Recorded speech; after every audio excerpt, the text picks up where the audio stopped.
नमस्कार मित्रों, एक बार फिर से आपका स्वागत है हॉक फीड न्यूज में। बड़ी खबर इस वक्त कांग्रेस के इस वरिष्ठ और घोटालेबाज नेता पर अमित शाह का ताबड़तोड़ एक्शन, और जिसके बाद अब इस नेता की जिंदगी जेल की सलाखों के पीछे कटेगी।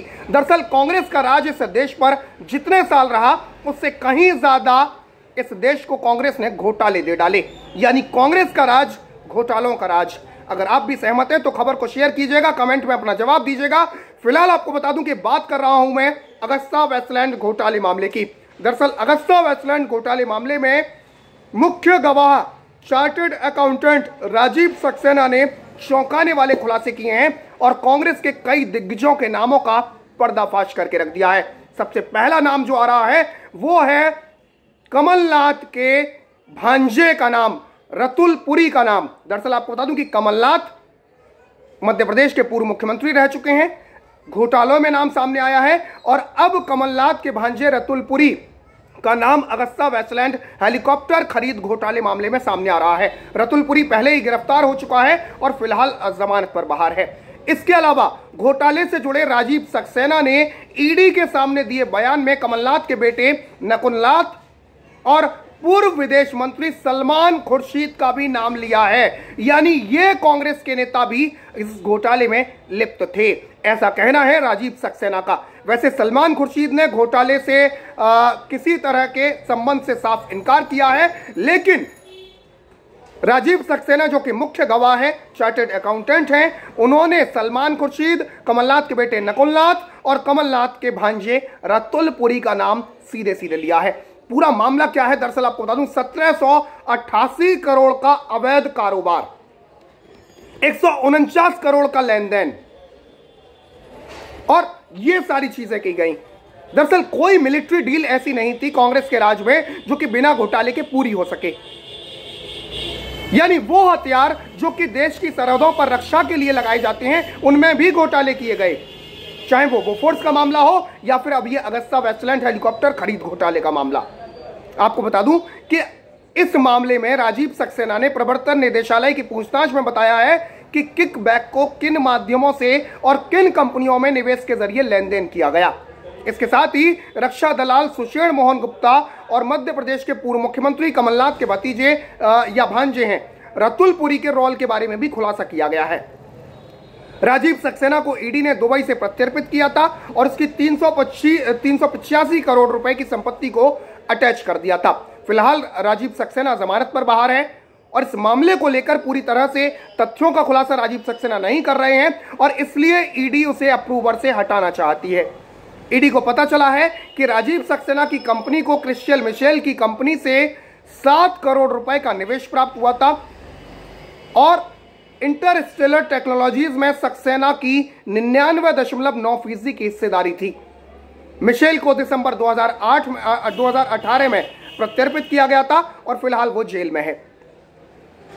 इंडियन एक्सप्रेस में यह खबर छपी है और इंडियन एक्सप्रेस की खबर के मुताबिक मॉरिशस से प्राप्त हुए दस्तावेजों को जब राजीव सक्सेना को दिखाया गया तो उसने इसे स्पष्ट धोखाधड़ी करार दिया, लेकिन वो भी इसका हिस्सेदार था।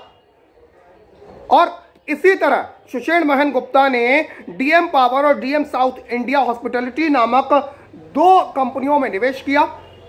राजीव सक्सेना की कंपनी मैट्रिक्स ग्रुप लिमिटेड ने अपनी subsidiary company Regal power limited के माध्यम से ऑप्टिमा इंफ्रास्ट्रक्चर प्राइवेट लिमिटेड में निवेश किया और ये वही रुपए थे जिन्हें इंटरस्टेलर टेक्नोलॉजीज लिमिटेड और ग्लोबल सर्विसेज एफजेडसी ने दिए थे।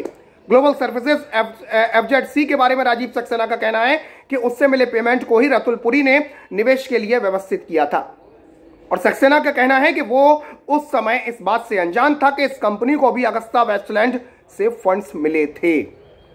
तो इस सीधे मामले में सीधा ये मामला जो है अब इसमें कांग्रेस के दिग्गजों का नाम सामने आ रहा है। आपको बता दूं कि इस पूरे मामले पर बीजेपी ने हमला बोला है कांग्रेस पर और कानून मंत्री रविशंकर प्रसाद ने सैन्य खरीद घोटालों में कांग्रेस की पुरानी संलिप्तता का हवाला देते हुए कहा कि सोनिया और राहुल गांधी को जनता के सामने इसका जवाब देना होगा। दरअसल आपको बता दूं कि ईडी के सामने दिए गए लगभग 1000 पन्नों के बयान में सक्सेना ने सौदे में ली गई दलाली की रकम भारत पहुंचाने में अपनी संलिप्तता स्वीकार की है और सक्सेना को जनवरी 2019 में दुबई से प्रत्यर्पित करके भारत लाया गया था। जांच में सहयोग को देखते हुए ईडी ने पहले उसे सरकारी गवाह बनाया था, लेकिन बाद में पता लगा कि वो घोटाले से जुड़े अहम तथ्य छुपा रहा है और इसके बाद ईडी ने उसे सरकारी गवाह से हटाकर आरोपित बनाने के लिए अदालत का दरवाजा खटखटाया है। घोटाले से किन किन राजनीतिज्ञों को लाभ मिला, किन किन सियासी सूरमाओं को लाभ मिला, ईडी के सवाल का जवाब देते हुए सक्सेना ने कहा कि इंटरस्टेलर टेक्नोलॉजीज लिमिटेड तक घोटाले की रकम पहुंची थी और सुषेण मोहन गुप्ता की इस कंपनी का संचालन गौतम खेतान करता था। प्रवर्तन निदेशालय सुषेण मोहन गुप्ता और गौतम खेतान दोनों को गिरफ्तार कर चुका है और दोनों जमानत पर बाहर है। सक्सेना के मुताबिक सुषेण मोहन गुप्ता और गौतम खेतान बातचीत में घोटाले का लाभ लेने वाले राजनीतिज्ञों में एपी का नाम लेती हैं, मतलब यहां भी कोड वर्ड है। सक्सेना के मुताबिक एपी का इस्तेमाल अहमद पटेल के लिए किया जाता है, यानी सलमान खुर्शीद ही नहीं, अहमद पटेल जो कि सोनिया का राइट हैंड कहा जाता है।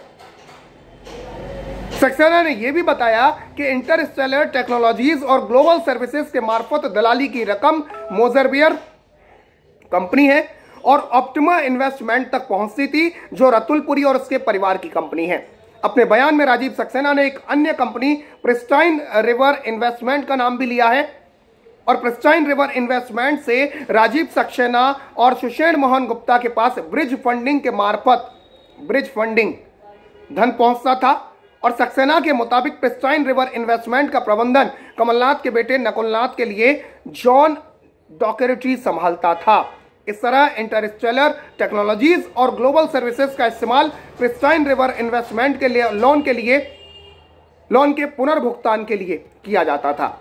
दरअसल आपको बता दूं कि 3600 करोड़ के अगस्ता वेस्टलैंड हेलीकॉप्टर खरीद घोटाले में अपनी ताजा चार्जशीट में सीबीआई ने दलाली की रकम लाभार्थियों तक पहुंचाने में राजीव सक्सेना की भूमिका का विस्तृत ब्यौरा दिया है और 17 सितंबर को दाखिल सीबीआई की पूरक चार्जशीट में इंटरस्टेलर टेक्नोलॉजीज का 99.9% शेयर राजीव सक्सेना ने 2000 में ही खरीद लिया था। सीबीआई को इटली और मॉरिशस से मिली आधिकारिक जानकारी के मुताबिक अगस्ता वेस्टलैंड से इंटरस्टेलर टेक्नोलॉजीज के खाते में लगभग 110 करोड़ रुपए की रकम आई थी और जिसे बाद में बिचौलियों तक पहुंचाया गया। इस तरह राजीव सक्सेना की 4 कंपनियों में ग्लोबल सर्विसेज से 9,48,000 यूरो यानी लगभग 8 करोड़ 38 लाख रुपए दिए गए थे।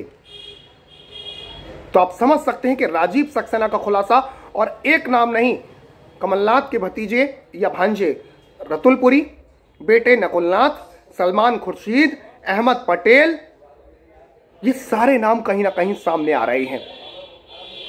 तो अब ये नेता अगर ये सोचें कि हम बच जाएंगे तो वो सरकारें और थीं जब बच सकते थे, लेकिन ये मोदी की सरकार है और जिस तरीके से ये खुलासे हो रहे हैं, ईडी जिस तरीके से कार्रवाई कर रही है एक के बाद एक, तो इनका जेल जाना भी तय माना जा रहा है।